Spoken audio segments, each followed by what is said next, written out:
Hello and welcome to Series 7, Episode 4 of In Suspense, a podcast and vodcast for fans and writers of crime fiction. I'm Leslie Cara and my co-host today isn't Lauren North, it's Nikki Smith. Hello, Leslie. Hello Nikki, lovely to see you. You too. And regular listeners will know that Nikki has been both a guest on the show and also a guest presenter before when I couldn't make it. But for the benefit of those who don't know Nikki, I'm going to embarrass her now by reading out her bio. Okay, are you ready for this, Nikki? I am ready. I'm ready, Leslie. Nikki Smith studied English literature at the University of Birmingham before pursuing a career in finance, where she worked for various companies including BDO and Morgan Stanley. Following a now or never moment, she applied for a Curtis Brown creative writing course, where she started writing her debut novel, All in Her Head, which was preempted by Orion in a 2-book deal. It went on to be an Amazon bestseller, was nominated for the Guardian Not the Booker Prize, and has been optioned for TV. Her second novel, Look What You Made Me Do, was published in April 2021 and was also optioned for TV. She then followed her editor and moved to Viking, who will publish her third novel, The Beach Party, in July 2023, with The Perfect Escape to follow in 2024. Nikki lives near Guildford with her husband, 2 teenage daughters, and a cat who thinks she's a dog. Welcome, Nikki. Thank you very much. Thank you. It's lovely to be here. How are you and what have you been up to lately, apart from being on Twitter? Because you're on Twitter an awful lot. I know. Yes, I love Twitter. It's my favourite form of social media. I think I'm not very good at Facebook or Insta, anything like that. And TikTok, I had a quick go at for about 2 weeks and then decided it wasn't particularly for me. So yes, I love Twitter. Yeah. Well, I've been finishing my copy edits actually for The Beach Party, which comes out in July next year. So Exciting. quite exciting. Yes. So yes, it's a kind of destination thriller about 6 people who go on holiday to a villa in Mallorca back in the 80s after they graduate. And something kind of terrible happens whilst they're there, and it's about kind of how people turn on each other, and then there's a kind of flash forward, and you find out what everyone's doing now 30 years later. I can't wait to read it. I've seen a cover for it, which is really exciting, but I'm not allowed to show anyone. So I think it'll be out proofs are coming out early December. Oh, fantastic. So, you'll need to send one my way. Yeah, I mean, July is a great month to have a paperback coming out, isn't it? Yes, and I think with the kind of summer kind of vibe about it, then it's good timing. It should be good. So fantastic. Yeah. Yes. So, and then other than that, so other than kind of finishing copy edits and waiting for, just to do the proofread, I've been working on the next one, which will be out in 2024, trying to get it done. I've learned from experience, Leslie, I think, trying to finish it before the next one comes out. So, yes, it's set in the Maldives. It's another destination thriller, and which is, I think, my favourite place in the entire world. I've been lucky enough to go, and it's been such fun to write. I love it. It's about a family, husband and wife and their teenage daughter, who go on holiday there, and they go to a private island for a kind of picnic, and they get dropped off by the boat, and then 6 hours later it comes back to pick them up, and the picnic is still on the beach and the champagne is still on ice, and the family have completely disappeared. Oh, wow. Oh, gosh, that sounds amazing. And of course, you went to Maldives for was it last year you went? I remember seeing the lovely pictures on Twitter. And I love Twitter too, by the way. What you were saying earlier, I absolutely love Twitter. It is my favourite social media as well. Oh, that's really great. So, and did you say you're working on that one now, or Yeah, I'm about halfway through it. So, and I've kind of plotted it out. I know what's going to happen. And my agent has read the first half and likes it. So, it's Oh, it's always exciting. such a relief, isn't it, when your agent likes it? Yes, I think she's always the kind of first one generally to read things, and it does it. You just you get that kind of like, oh, thank goodness feeling of yes, okay, it's not a disaster. So yes. And how about you, Leslie? What have you been up to? Well, I have been. Well, this might have a bit of a stressful morning, but I've talked Apart to you from a about that very earlier, and we stressful won't mention morning. my stressful morning. No, we'll save the listeners that particular saga. What have I been, well, what I am going to be up to next week? It's the Frinton Literary Festival. Actually, before that, I've got a family wedding, big family wedding this Oh, weekend. lovely. My nephew is getting married in Oh, Derby, well, somewhere near Derby. So we're going and staying in a nice little cottage for a long weekend, and the wedding will be on Saturday, and then there'll be more celebrations on the Sunday. The weddings oh, seem to go on forever wonderful. now, don't they? Yes, So that's yes. going to be lovely, seeing the family. Oh, that will be It nice. will be nice. And then on the Thursday the 20th to Sunday the 23rd is the Frinton Literary Festival. Obviously, Frinton on the North Essex coast where I used to live, but I'm Yeah. still quite involved with the festival there. I'm on the committee, and Oh, I wow. usually do the interviewing of the guests on Thursday night because we have a crime Mm. and wine event on the Thursday night. A lot There's of a lot of wine and a wine lot of and not crime. too much crime. And because it's our 20th anniversary, we've got a very special guest this time where I'm going to be interviewing Paula Hawkins. Oh, Fabulous Paula wow. Hawkins. Obviously, we'll be talking about The Girl on the Train, but we'll also be talking about, her more recent novel, A Slow Fire Burning. Oh, God, I'm glad I remembered it. A Slow Fire Burning, which is fabulous. It's a great novel, and her previous Yes. one as well. Yes, The yes. Water, which was also I really also enjoyed as well. So and I'm going to be talking to her and our her editor Sarah Adams, who's also edited my first four books. So Oh, wow. I we'll be see. Oh, yeah, fantastic. so we'll be talking Oh, about that'd be really good. Paula's life and books, and also how she works with Sarah and that kind of special editorial relationship, that you need, Yes. I think. Yes, absolutely. Yes. Oh, that will be so interesting. That's going to be, fascinating. I'm really looking forward to that. And then, of course, once that's over, I'm going to go into my writing cave for November. I'm not doing NaNoWriMo because I just No. don't do that, but I am going to use the discipline of that and make sure that I write, at least 1,000 words a day. And I'm spending the next few weeks absolutely honing the plot that I've got for my Yeah, existing, and then November, I'm going to keep a very low profile in November and just just right. yeah. You'll have to join us for Focus Hour, Leslie. We started doing Lauren and I were and another lady, Laura Pearson, who I'm sure some of our listeners will know about.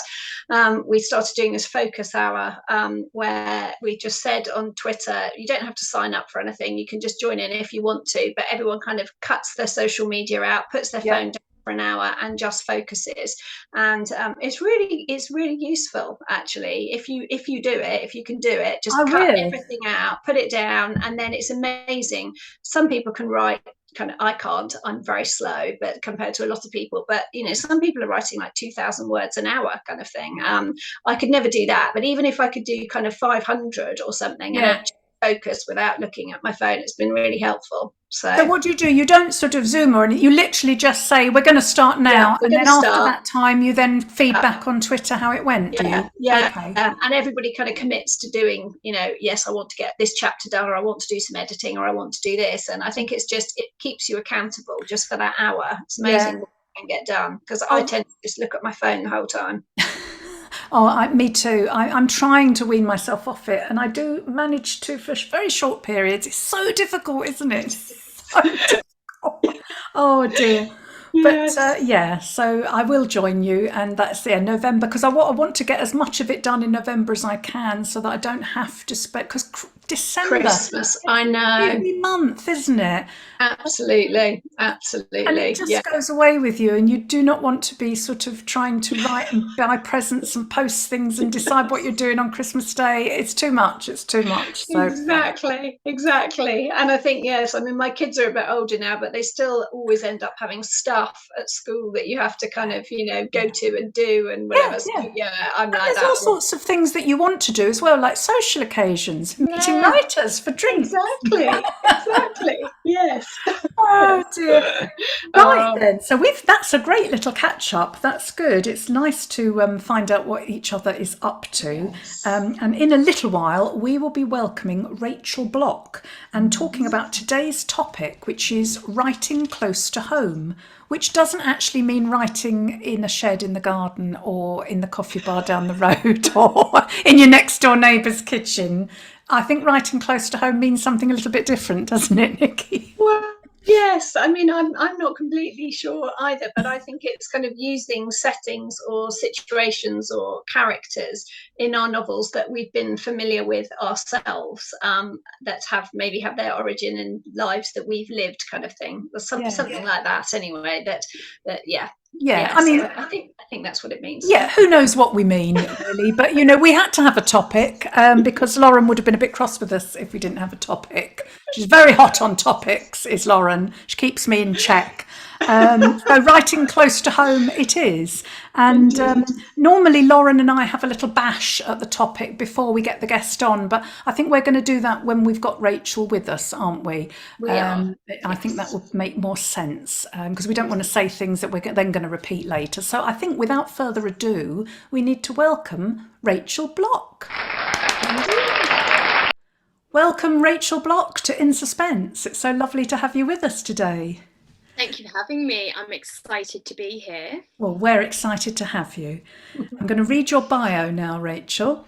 Rachael Blok grew up in Durham and studied literature at Warwick University. She taught English at a London comprehensive and is now a full-time writer. Living in Hertfordshire with her husband and children, Rachael writes a psychological crime series set in the cathedral city of St Albans. Under the Ice was her debut, closely followed by The Scorched Earth and Into the Fire. Her most recent, The Fall, came out in April this year. Rachael, can you tell our listeners a little about your main character? Because, I mean, I love your novels and The Fall was absolutely brilliant. I'm not going to talk too much about it because I think you'll be the better one to sort of tell us the premise. But I thought if you could talk about, the main character and also the series sort of as a whole and about The Fall in particular. Hi, Leslie. So I began with Martin Jansen, my DCI Martin Jansen, and I started off really needing a police officer because I was writing the very first novel, Under the Ice, from the point of view of a new mother, and she was walking in the park and she was waking at night and she didn't know if she was having nightmares, if she was haunted, if she was kind of feeling like she was losing control. And I needed a police officer to bring some kind of order into those novels. So that's how Martin Jansen was born. And my father-in-law is Dutch, my husband's half Dutch. And I love that kind of direct speaking, kind of no frills, cutting through the kind of middle class niceties that, we kind of seem to prize so highly in certainly in kind of St Albans where the novel is set. And so I loved having this straight talking, no nonsense detective walking into this kind of situation where my kind of protagonist was harrowed and feeling like she was out of control. And Martin Jansen basically took hold from that point. And I fell in love with him a bit. But I didn't want him to be some kind of mess himself. I wanted him to feel collected and I wanted him to feel like a point of reference for the readers, because at the time I'd signed a 2-book deal. So I knew he had another kind of outing, and then I went on to sign another 2 books. So I've given him a family and a lovely wife, and he's an excellent father. And he struggles a bit with middle class niceties, and he doesn't really like the gore too much, and he doesn't really like physical contact very much. But other than that, he's my kind of straight talking guide through the novels. And I think it's lovely when you're a reader to have someone who's also not from that area. So I think he kind of explores the situation along with the reader, really. Yes, that's a really good point, that he gives that outsider's perspective. Yeah, that's really good. Yes, yeah, I love your books, Rachel. I've just finished reading The Fall, actually, and I thought it was brilliant. It's got a really gripping kind of start to the novel. That's obviously a guy on a roof of the cathedral, which I won't give too much away, but there's definitely a fall involved. And what made you kind of decide kind of to start with that opening? Because it really, you're obviously with the character when you're reading it, and you really, I mean, I hate heights, and it really did make me feel a Me bit. too. Yeah, I thought it was great. So yeah, what made you start with that? I think for me in St Albans, I picked 4 very distinct locations, and it's a Roman city. So there's all sorts of kind of beautiful kind of historic places to explore. I set one novel into the fire in the Roman theatre, which is the only original Roman theatre left in the country. One was set down by the lake, which is this kind of beautiful big lake surrounded by Roman ruins. And the Abbey, which is kind of what people in St Albans call the beautiful St Albans Cathedral, was my last big, at the time, in the kind of set of 4 I was writing at the time, beautiful historic place to set this novel. And the Abbey is full of history, and it's full of kind of change, and it's full of dark corners, and it has a really, really high tower. And so I wanted a nice big splash at the opening, for want of a better word. So off came one of my characters, and that really sets up the novel. And because my character is an older man, who dies in the very, it's not a secret, he dies in the prologue. I don't think for a second when he's on that roof you really think he's coming down kind of, and looking forward to his Easter dinner the next morning. But I wanted something that anchored us in the cathedral, and I think the tower, and he kind of reflects on his life, and he used to be the verge for the cathedral, and I threw in kind of a bit of religious imagery, and I wanted to really kind of bind it up in the novel so that the reader from the outset was anchored in a good number of the themes that I wanted to kind of explore in the novel. So yeah, I really enjoyed writing though. It was a lot of fun. I went up to the tower. I was going to ask that. You did. So is it still standing, the Abbey? Is it's still completely intact? It's okay. Yeah, they have services, kind of, it's a full working cathedral. And I had a private tour. I took a friend because she's brilliant. She always comes on my research trips with me. She makes all the notes while I'm kind of like staring around, asking the question. She's amazing. So big shout out to Victoria there. So you really got that feel, that vertiginous sort of feel then, because you'd stood there yourself. Oh, I was terrified, honestly. So there's parts of it where they've got the original wood. For example, where the belfry is, they've got the original wood over the bells. The bells have been replaced. But the guide, who's a working guide there, said that if you drop a penny or a pen or a pen lid or anything, it goes straight through the wood. And you can see at certain points of the cathedral all the way to the floor. And it's 150 foot high when you get to the top. So there is I haven't at all made it out to be scarier than it is. Or in fact, if anything, I think it would be difficult to do justice to actually how imposing and kind of impressive the cathedral is. Wow. Well, yeah, it certainly is a pretty scary opening. You can really feel feel what that, and I hate heights, so I found that quite triggering opening. But this 4th novel also features a fictional amalgam of 2 mental health hospitals in the area, doesn't it? I think former mental hospitals. And I think in the novel it's called Hill Barnes, isn't it? Have I got that right?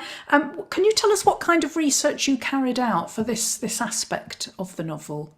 Yes, so that was fascinating, and I think kind of fascinating stroke quite upsetting actually. So some of the research we do for novels is exciting and glamorous and feels like a real treat, and actually that was quite upsetting. I read some awful stories. So I know that you're probably familiar, but just to kind of run through the research kind of belt that I looked at, there were a number of mental health hospitals that were set up in the last century, throughout the century. And they all kind of rang the belt of London. So people were shipped out, and they were shipped out for all sorts of reasons. I think today we would be unbelievably amazed at the fact that people were kind of put away for, particularly women, I think, and children as well. And there were, St Albans had 2 of these. There was another very close by as well. And I read a number of blogs. I read quite a lot of doctor kind of theses, material that had been published, some that had been released in the 1940s and 50s and 60s, about what they thought of as groundbreaking treatments, such as electroshock therapy and lobotomies. There's all sorts of like water immersion. That there were things that were done to people I think we would consider torture. Yeah.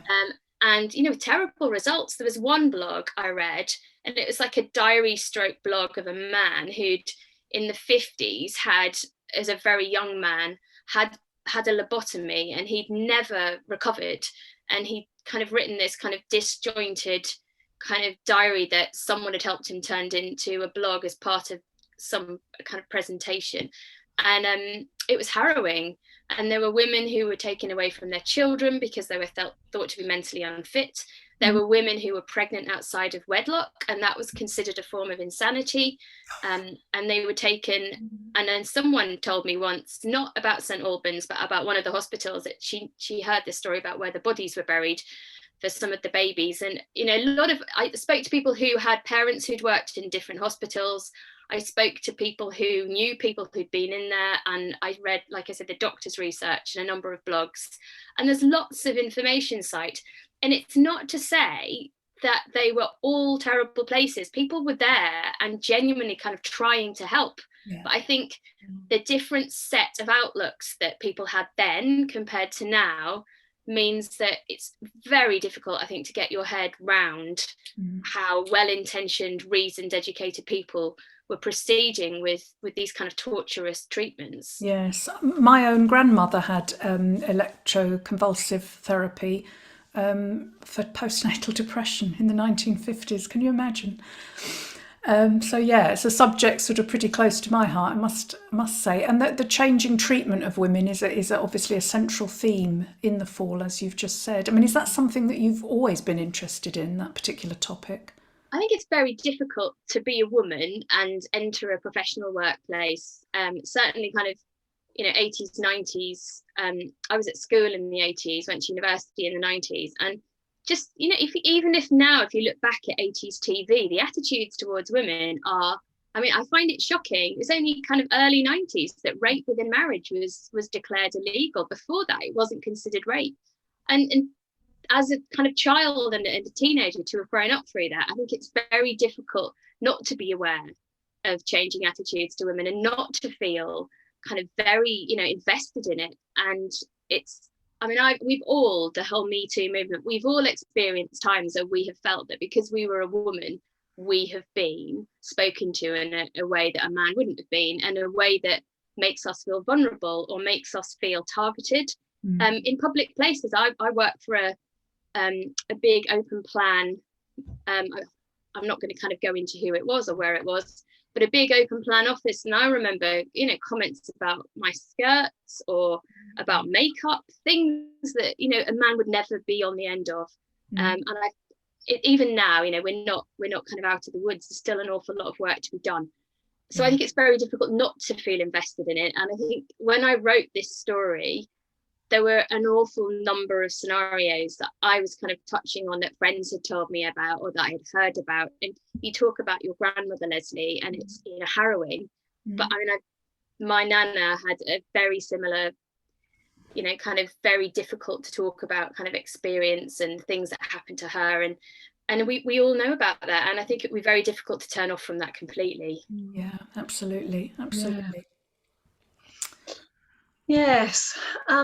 So setting wise, if we chat a bit about your setting, obviously you've based your books in St Albans, and have you ever considered a fictional, kind of more of a fictional like setting? I think Susan Hill's Lafferton in her Simon Serralier series, she does that kind of thing. Or do you always want to keep them in St Albans, and will you do that going forwards? So I actually didn't set it in St Albans initially. I had kind of walked around St Albans. We live fairly nearby, and I inadvertently based it there, but I'd called it St Anne's and I'd put it in Surrey because I didn't want anybody to sue me.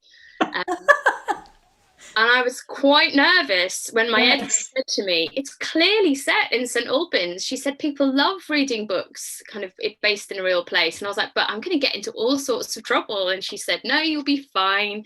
So I actually was really easy because most of the locations were in St Albans. So I've changed names, I've changed layouts. Even in the cathedral, I've had to change where the locks are on a few of the doors. Like one of the doors is a key card, but I needed to have a code. So I've kind of been quite free with some of the details, but stuck to the, you know, the basics that you could recognize it if you walked around. But yeah. Do you get readers coming back to you and questioning things, like saying that's not there, that's not supposed to be there, and yeah. So she doesn't see this, but one of my neighbours stopped me in the street and said, you had a rugby club fireworks going off near the Roman Theatre, and I don't really feel that you could have seen those fireworks from the... God. And I was like, okay. It's fiction. It's fiction. I thought, yes, I wanted fireworks. It was a dramatic ending. So I said, just dragged it a tiny bit, maybe a field over. But yeah, people feel very invested. Aren't people funny? They really are. How funny. Yes. So what makes it, is it because you think people identify with it? I mean, I live in Surrey, so I know St Albans kind of thing, but is it because you think people identify with it that makes it such a popular place to set a crime series? I think there's a number of reasons. I think one, Oxfordshire has been claimed, hasn't it? It's been claimed by Morse and by all the kind of following series that are associated with Morse and Midsummer Murders. My uncle lives in a village in Oxfordshire, and I think Henley is very clearly, can't even remember the name of the place, but it's, you know, they've based many of their Midsummer Murder series in the kind of local villages. My uncle's been in the cast for a few of them. And I think people like beautiful settings and they like poking underneath kind of expensive, beautiful settings. And they like thinking that there's something darker under there. And I think they like seeing that the kind of these middle-class privileged lives for some characters, you know, some of my characters are very wealthy, etc. They like to know that, you know, there's something darker going on under the surface. So I think the beautiful scenario anchors many readers, but also I think it's quite nice having a peek. And also I think it's nice having ownership of something, feeling if you've lived there or you've visited there, you can see it in your head and you feel you've got a claim to it. Yes. Yeah, no, that's a really good answer. True. Yeah. What I really like about your series is the central character, Martin Jansen, the DCI Martin Jansen, is he doesn't he doesn't follow the usual pattern of so many detective stories where he's, they're either widowed or they're divorced or they're just getting over a traumatic relationship or they're a womanizing drinker or an inveterate commitment phobe or something. Jansen he's happily married, isn't he? And he's got 2 children and he doesn't seem to have any dark, horrendous things in his background. Was that a deliberate decision of yours to make him like that? It was. And going back to what I was saying about Under the Ice, I think what I like to do in the stories is let my guest protagonist shine. So, for example, in The Fall, it's not really about Martin Jansen. He's our guide through the novel and he's the one who pieces it together. And I've directly involved one of the members of his team so that I think there's an emotional investment there. But the story is actually about my protagonist, who I cried when I was writing some of her chapters. You know, I really felt invested in her and I didn't want her to be obliterated. And it was the same really, I think, with my other novels as well. I wanted the characters who are appearing there, I wanted them to be on show and I wanted those to be the stories that were prime. So, I mean, Martin has his secrets and I like to feel he's tied to each story and that he's invested in it and that we're invested in him. But the big kind of show-stopping twists and turns belong to my characters, and I really want their stories to be told. I like that because then they serve as standalones as well as parts of a bigger crime series, don't they? Yeah. Yes. So today's topic, which is writing close to home. How common is it, do you think, for authors to use elements of their own lives as inspiration for their novels?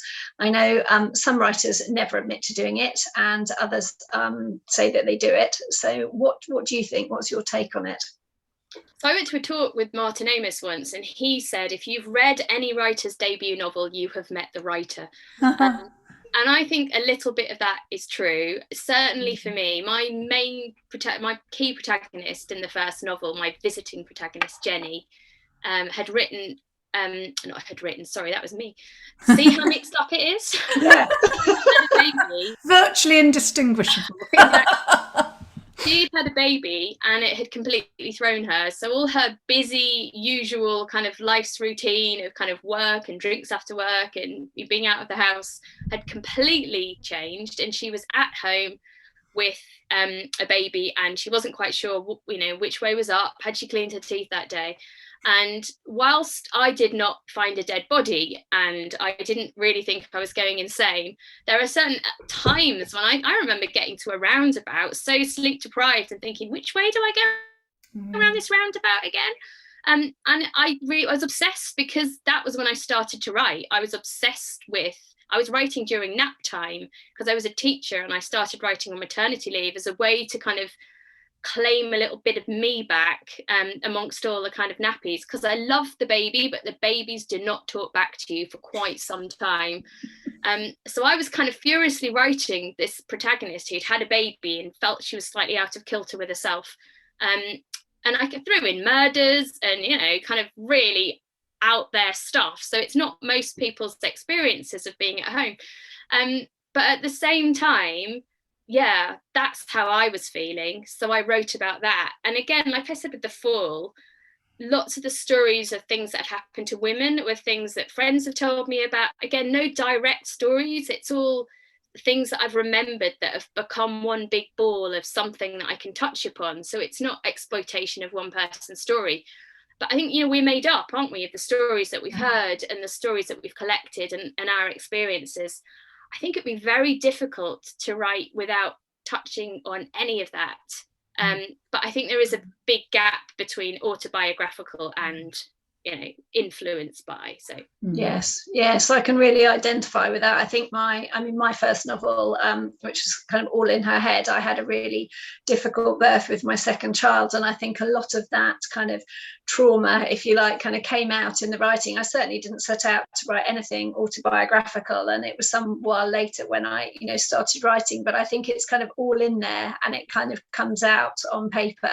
As you say, it could be mixed in with other ideas and things like that, but I think that maybe when you're starting out particularly writing, it's those experiences that are kind of fundamental to you and they've meant that much. That's what is easiest, I think, to put out on the page, rather than a character that's just totally made up out of nowhere. So yeah, it's how about you, Leslie? Have any of your novels, yeah, I mean, I wouldn't say they're autobiographical, but certainly I've used elements of myself and people I know, my lived experience. I mean, my first novel, which wasn't my first published novel, it was the second novel that was published, but it was the first one I wrote, Who Did You Tell?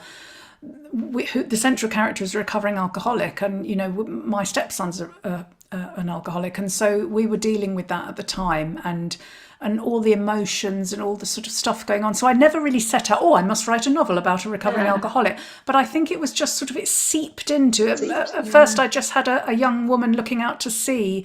And then she just sort of became a recovering alcoholic, unwilling to go home to her mother because her mother would be watching her had she drunk that day, and that sort of thing. So I think it just sort of happened, and then that seeped into the story. And so it's not a novel about anybody, it wasn't a novel about my stepson, it wasn't a novel about us or anything, but some of the emotions that I was going through and that we were going through as a family filtered through into it. And so maybe it was a sort of cathartic process as well. I don't know. I mean, the others not so much so, but then I've used elements. The Dare was based a walk that a friend and I used to go on. We didn't. No, neither of us died, thank goodness. Neither of us got killed by a train, as happens in the Dare. But we did go on that walk, and we did have a little row once. So that were just little things, Yes. I think it's inevitable, really, that comes. Yes, I do. Yeah, it's interesting though. Very interesting. Yeah, it is, isn't it? It's fascinating how we write. Yeah. Ideas, they come from our imagination, and our imagination is formed from everything that happens to us and everything we read about and everything we hear. So, I don't think that. And I think if writers say there's nothing in my books that, is in any way autobiographical, they might be deluding themselves, because I think subconsciously it will come in somewhere. Yes. But, yeah. Anyway, moving on from autobiographical and writing close to home. You choose to write novels that involve a detective, Rachael, in this series anyway. But in the fall, there's definitely distrust, isn't there, for behaviour that goes on inside institutions without the knowledge of the authorities concerned. Is that something that you particularly wanted to explore? Is that something that concerns you in real life? Again, I think it's one of those things that concerns all of us. I mean, let's just look at the government right now, and I think distrust in bodies that are supposed to protect us is never been stronger than at the moment with COVID. All the money that vanished, that was spent and given to friends, and rules that were broken. I think that is just something that we feel victims of in many different institutions. And we trust our doctors, but at the moment people are struggling with the NHS. People are saying, I can't get doctor's appointments. So it's never about the people who are working in the system. It's about people who are at the top of the system and what's happening there. And I think the fall, if we look back at, again, the mental health institutions, like I was saying, it's not that the people in there were trying to do anything terrible, but I think the overall direction and the lack of care and responsibility, I think, towards the patients from, it's tricky. Again, I wasn't alive then, and I wasn't firsthand at the time, but when the children were sent there with epilepsy, and it's just very difficult to decide or to imagine, to empathize with somebody who made the decision to put a child into care at that young age because of an illness. So I think lacking trust or feeling distrustful of institutions is something that we're very, very aware of even now.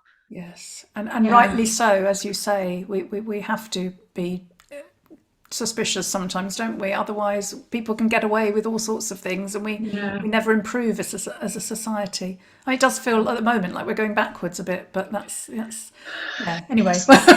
we need to lighten the tone, perhaps.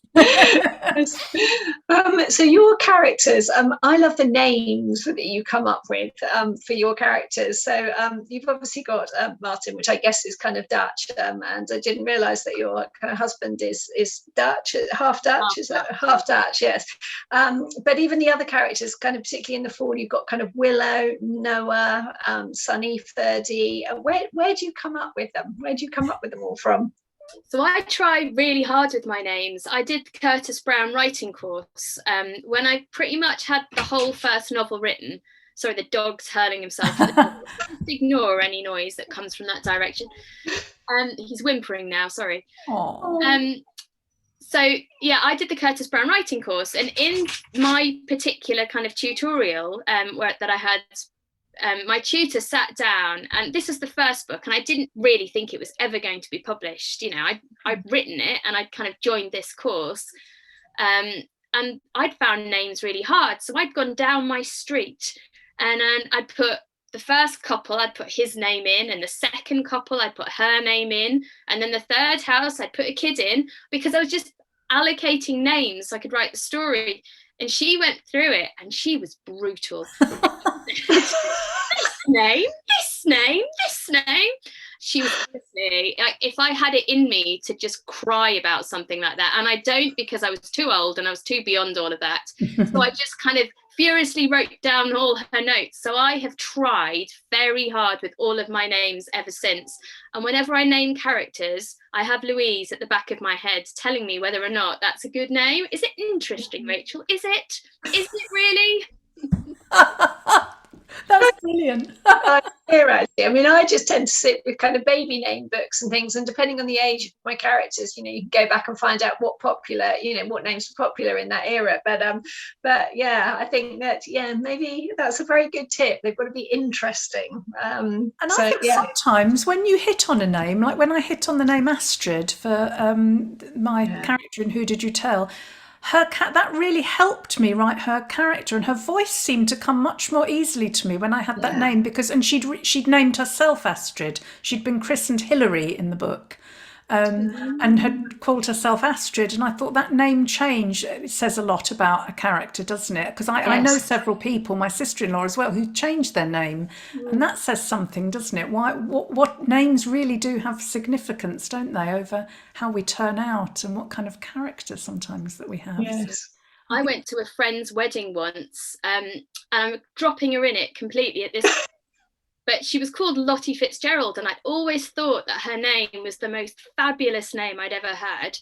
And then when I went to a wedding, and I was kind of nearly 30, I suppose, when I went to her wedding, and the vows, she was, and again, I can't remember her actual name, she was something like Carolyn Smith. And I turned to my friend, I said, well, what's going on?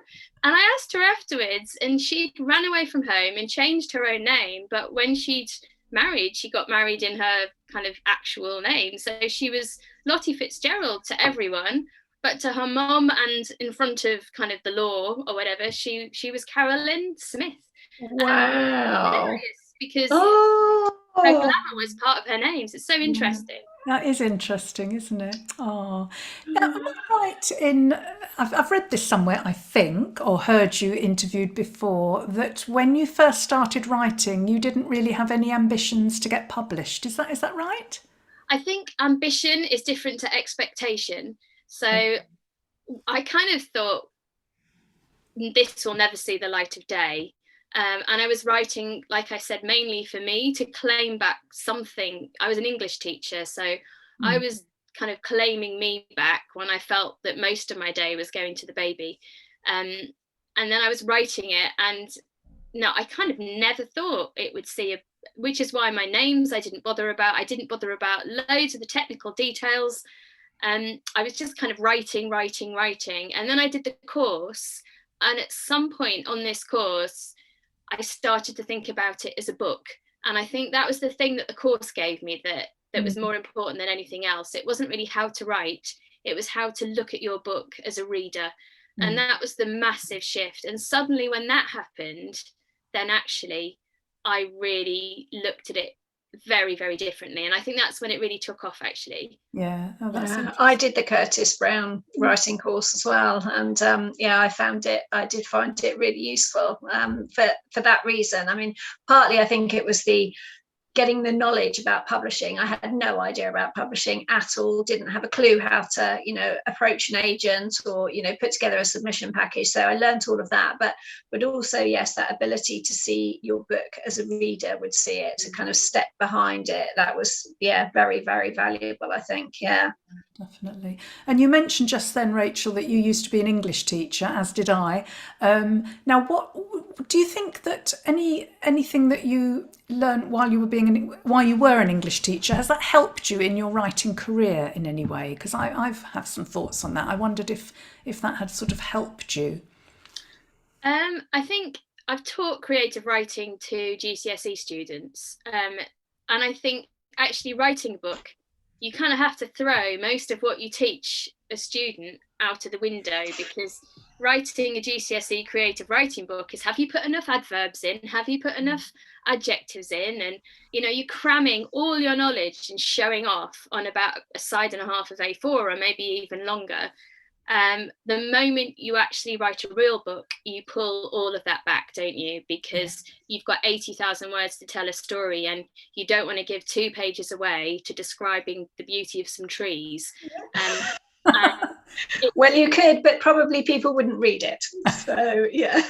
Yeah, so there's a big difference, I think, in teaching creative writing that's going to be published, and then teaching a student how to demonstrate they have the necessary skills to achieve a certain kind of grade. But what being an English teacher did give me, and whether or not it was studying literature at university or teaching it or just kind of being that way inclined, was a massive love of novels and a wealth of reading. So, for example, with The Fall, when I was writing about a cathedral and this big fall, I had to basically reference Milton, because he is kind of the first big literary fall that we have kind of in our literary canon, really.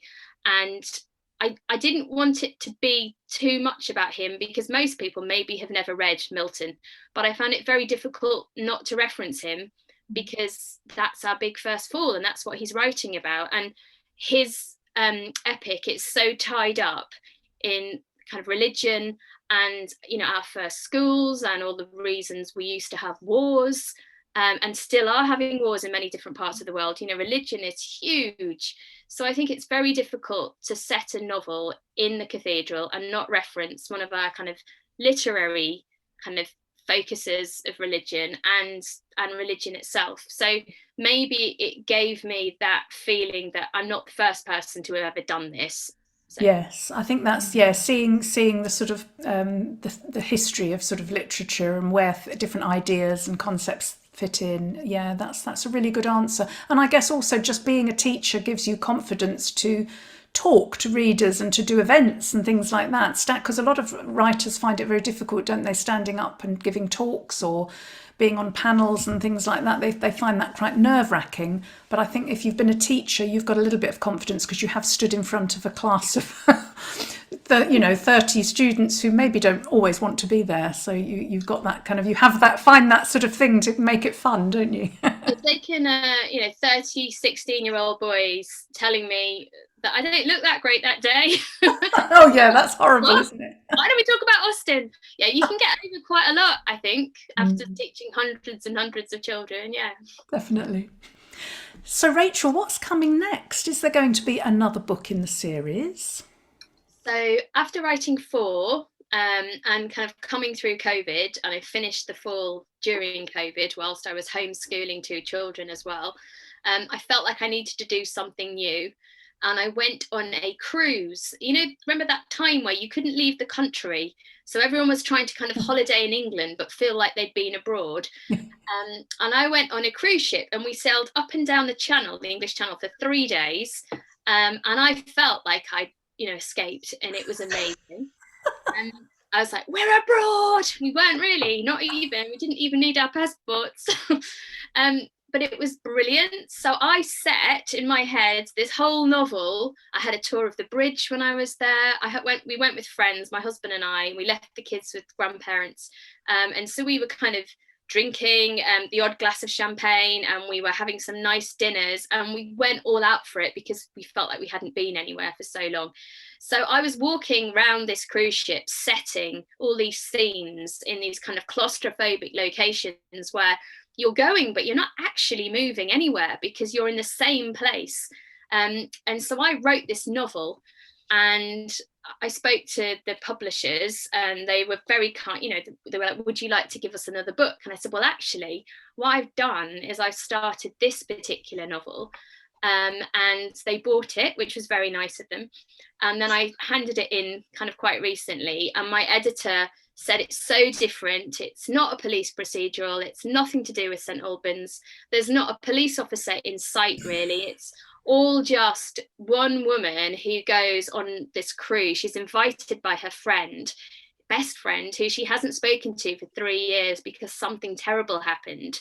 And she's hiding at home licking her wounds. And her best friend has gone off and married a billionaire who has launched a cruise ship, a cruise business. As this is the inaugural cruise, they're doing a crossing from England to New York in 5 nights, and she is invited and she has no idea why.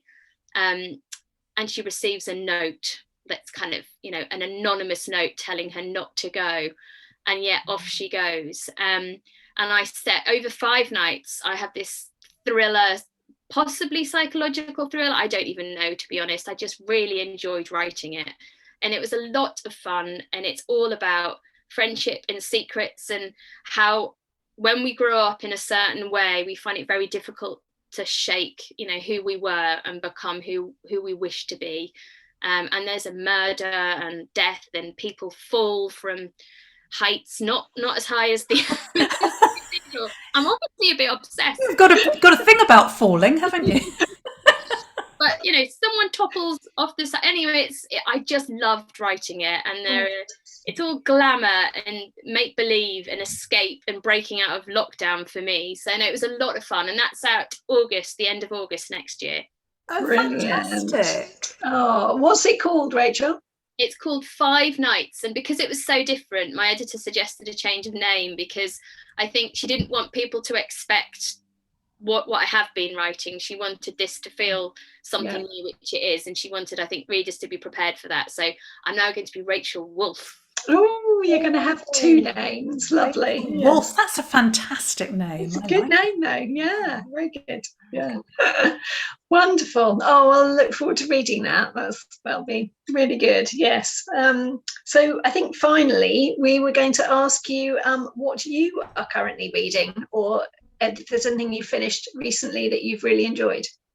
I finished 2 proofs, actually. So I say finished, I've almost finished Olivia Kiernan's The End of Us, which I'm really enjoying. So I'm going to finish that tonight. So that's been brilliant. And I finished at the weekend. Got the name, because I'm mid-40s now. It's completely left my head. I think it seemed to be it's the new Louisa Scar, Butler and West. And that was one of the proofs I finished at the weekend. And that was brilliant. Really enjoyed it. I sobbed at the end. Really, really good. Really, really good novel. And nothing to do with crime, actually. I recently started Nora Ephron. And I love Nora Ephron. Obsessed with her. She's her. Amazing. Yes. Oh, yes. I've heard a lot about Olivia's book, actually, The End of Us. Yeah, it's supposed to be brilliant. I think, yes, I'm waiting for a proof of that to drop on my doorstep. Yes. Well, I've had this one. Oh, there we go, which is The Drift by C.J. Tudor, which was very good. It's set in a kind of snowstorm, and then there's kind of 3 locations: a cable car, an overturned coach, and a chalet. And there's kind of horrible things going on in each one, and then you find out how they're all actually linked together. It's very clever, very cleverly done. So I really enjoyed that. And then I've also had a proof of this one, which is Laura Marshall's new one, which, I mean, it just looks so pretty. You probably can't see the colours properly here, but yeah, it's beautiful, set on the Amalfi Coast. So yeah, a destination thriller, and yeah, very good, very good. So yes, so those are my 2 that I've read recently. Yeah, how about you, Leslie? What have you read? Well, I've just finished reading Louise Swanson, also known as Louise Beach, but Louise Swanson's End of Story, which was astonishingly good. I really enjoyed it. It's set in a sort of a dystopian future where fiction is banned. You can't read. I love her books, actually. I love Louise's books, so, original premise, and really great writing, and she's a lovely right woman as well, isn't she? She's very fun. Yes. And I also finished Charlotte Rickson, also known as Charlotte Duckworth. Everyone's doing 2 names. The one that got away, it's brilliant, absolutely brilliant. I loved that. I absolutely loved that. Really did. It made me really, we're both doing this, yes. Very, very emotional indeed. And I've just been sent Mira Shah's debut, Her. And I've literally just started it, but really loving it. I love the tagline: you watch her, you want to be just like her, but do you really know her? I think it's a great title, actually. Yes, a deliciously dark and compelling debut about 2 women who find themselves sucked into each other's worlds with devastating consequences. And she writes like a dream, so I'm looking forward to getting stuck into that. But that, sadly, very sadly, is all we've got time for today. And we've really loved having you on, Rachel. You've been such an interesting guest. And as I said earlier, The Fall is out now, and Nikki and I would thoroughly recommend it. and you can read it as a standalone, can't you? Although I'd recommend that everybody reads all of Rachel's novels because they're really good. I didn't read them in order, actually. I must say I didn't. So you definitely can read them. Yeah, you don't have to. Yeah. So, yeah. And yes, so just wanted to say thank you very much as well for coming on, Rachel. And thank you, Leslie, for having me in Lauren's absence. And I've thoroughly enjoyed it. Oh, it's been a pleasure. You've been absolutely brilliant, and it's so nice to know that we've got a reliable pair of hands and the lovely, soft, the dulcet tones of Nikki Smith to help us out when we're one person short. Indeed. So don't. Oh, it's a pleasure, absolute pleasure. We could have you on any time. Indeed. We'll definitely have you on when your next book comes out, definitely, and you can tell us all about it. So listeners, don't forget to tune into our next minisode with Graham Bartlett, writer and police advisor, Graham Bartlett. They're going down very well. And also on our next show, we are going to be talking to the fabulous Sharon Bolton. So we very much look forward to that. But for now, it's thank you and goodbye from Rachael Blok. Thank you so much. And from Nikki Smith. Bye. And from me. Bye, everybody. Bye. Bye.